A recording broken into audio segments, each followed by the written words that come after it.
Welcome to Coffee and Cremation with Tracy Allen. Grab your cup of coffee or favorite beverage and join me as we discuss what you need to know about pre-planning your final arrangements. Greetings, my friends. Welcome to another episode of Coffee and Cremation, where you learn a little bit about pre-planning, right? So my name is Tracy Allen, and I am a pre-need planning advisor, and my job is to help you to put a plan in place now while you're able to think clearly so that when the time comes, wherever that time may be, whenever that time may be, your family doesn't have to take care of the details with a broken heart. So with Coffee and Cremation, it's all about having some conversations over a cup of coffee, even if it's tea, water, or whatever it is that you like to drink. Today I have me some lemon tea. So I'm back from a wonderful vacation. I went on my first ever cruise, went up to Catalina Island and then down to Ensenada, Mexico, and it was fabulous. And it was so great to celebrate my friend Nanako's birthday. So it was wonderful. And I'm glad to be back because there's a ton of things I need to do. And this brain doesn't carry everything like it should, like it used to prior to chemo, but I do the best that I can. Okay. So here I am, and I want to share this episode with you, even though I don't have a guest today, and it's okay. I've always got things to talk about. So today we're talking about why you should get final arrangements prepared in advance, right?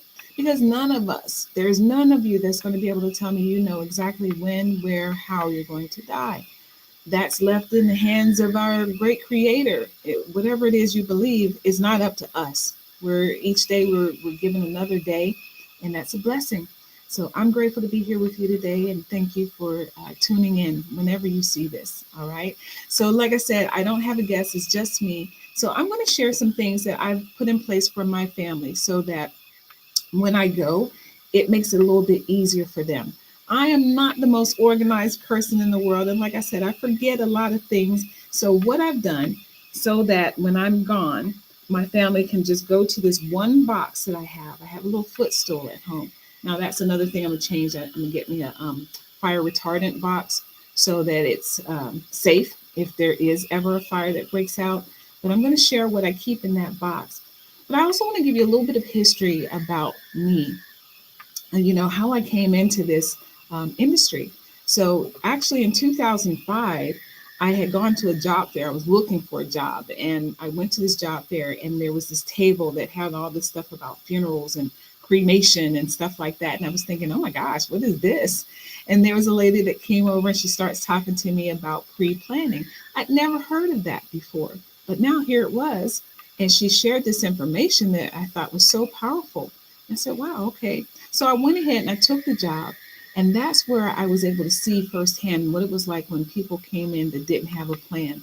I remember this one family coming in. They were kind of a large family, and they were arguing over who was going to do what was going to happen. Like they didn't even know if they wanted to do a burial or a cremation or anything, and who was paying for stuff. It was just a nightmare. And they were at the top of their lungs yelling in this facility. And I thought, God, that's horrible. But then another time I saw a young lady sitting there, and she's wiping the tears from her eyes, and the counselor touches her hand and said, don't worry, your father has taken care of everything. And I thought, wow, that's peace of mind. So that wave of relief washed over her, and I felt it. So I saw the benefit of what it was like to have a plan versus a death happening and nobody has a plan in place. So I wasn't ready to dive in fully at that time because I was 40 and I just felt like maybe people wouldn't take me so seriously. So I didn't stick with it long, but the seed had been planted. Then in 2014, I was doing my digital marketing business. I'm looking for businesses that might want my services, creating videos, QR codes, and all of the stuff that I was doing back then. And I came across an ad on Craigslist where this company was looking for people to be presenters talking about pre-planning. I was like, oh, there's that pre-planning thing again. So I wound up getting hired with the company January of 2014.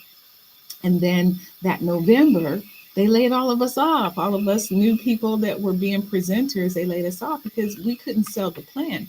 Our job was to go to the restaurants, do a presentation, get appointments for the counselors to be able to write them up and stuff. So I was like, well, they got rid of the middle person. And I thought, okay, whatever, but then 2021 hits. I've lost family members back to back. And I'm sitting there thinking, I'm on the phone with my cousin's wife, and she says, I told him that we need to have something in place years ago, and he never did it. Now I'm struggling to put the money together for a cremation. And I thought, golly, I'm so sorry. And I said to myself, Tracy, you haven't done this yet. You need to get this done. You've been through breast cancer. You survived it. But what if you didn't make it through? And now your family would have to take care of everything. So just as I'm thinking all of these things, I go to the living room, and I have a stack of mail that I hadn't looked at yet. And at the top of it was a letter from the company I now work for, talking about my benefits as a veteran. I thought, wow, that's a sign, right? So I contact the company. Someone comes out to my home, sits down, gives me a presentation. And after working for a couple of other companies, I saw the value in this plan. And it was much less money than the other companies was charging. And it seemed to have more. So I was like, wow, that's pretty good. So I went ahead and got my plan. But then after telling the gentleman that I used to work for those other companies, he said, we could use some help in San Diego right now. And at first I got ready to say no, because I was just doing my digital marketing, but my spirit said, no, no, no, you got to do this. So I wound up working for the company I work for now. And I've been with the company for almost 3 years. And that's really good for me, especially those of you that know me, that I've done like every job there is here in San Diego. This is the first time I wasn't looking for a job. And it's been the most fulfilling job that I've ever had. So I want to share with you the power of putting things in place now. Like I said, since we don't know when we're going to check out of here, it's just nice to make sure that, for me personally, I don't want my family having to wonder what to do. If I'm in a hospital, which I'm still dealing with hospital stuff, y'all. And so, when I go to the hospital and I have to stay there, I make sure that they know that I have a plan. I keep a card, and I'm going to show you a little bit more in a moment. But I keep this card in my wallet no matter where I go. I have this, and I told them at the hospital, if I don't make it through, this is who you're supposed to call so that we're able to get my body picked up and the procedure started. Okay. So inside this little wallet is my driver's license. You're not going to be able to see this well, but I've covered up my information too. But my driver's license is in here. Okay.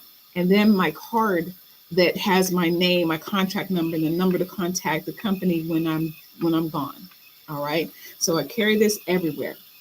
These roads are crazy out here. So something happens on the road, they'll be able to go through my things and have this information.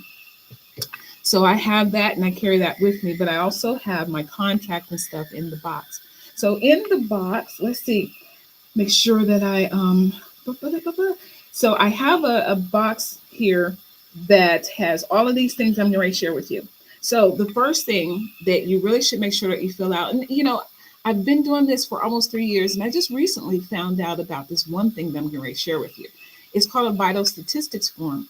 And that vital statistics form is where you're going to put your name and your social security information and your mother's place of birth, your father's place of birth. All of these things should be filled out now, so that when the family is asked this information, so that death certificates can be obtained, they'll have it. It won't be this question of, I don't know where this information is, right? So you'll be able to have all of that. So all of that vital statistics form is filled out, and it is inside the box with the rest of my important information. There's a book that I have that's in my plan. So inside of this book, it has my name, a contract number, and all of that stuff again. It has instructions on what to do regarding a death. It has information on who needs original death certificates.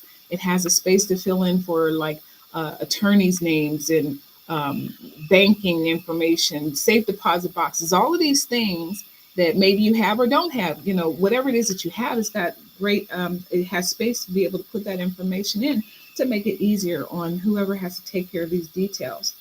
And then it has some areas in here that will help when it's time for doing the obituary. So like when my mom died also in 2021, my daughter asked me, she said, what were some of grandma's favorite songs? And I couldn't even think. I couldn't think of any songs. But inside this book, it asks, your favorite songs, your favorite memories, colors, flowers, Bible verses, whatever. It's all, all of that stuff. You start filling that stuff in. So when I think about it, I'll go ahead and enter stuff. And so I keep all of that in there. And then in the back of the book, it has an area to put like names of people that you don't, that you want your family to contact and say, hey, Tracy's gone. So those of you that are my friends through social media, there's some of you that I've become really close with. And so my family will be able to contact you and let you know that I thought of you. You're in my book. And then at the back, it has a place to be able to put my contract and stuff. And so it has a little plastic sleeve there, and my contract is in there. So all of that is in the box. As a veteran, I have my DD 214 paperwork. That's in there. Any insurance information and stuff is in the box. And then the last thing that's in my box, and don't get creeped out, you guys. Sometimes people are so scary. um, I also have my urn. My urn is in the box as well. So this is my forever home. So when I'm gone, my family doesn't have to pay for another urn. It's already here. It's a beautiful cherry wood urn, and it can be used for putting my cremains in once I'm gone. So once I'm picked up, and my family can give them the urn and stuff like that, and they'll be able to put my cremains in.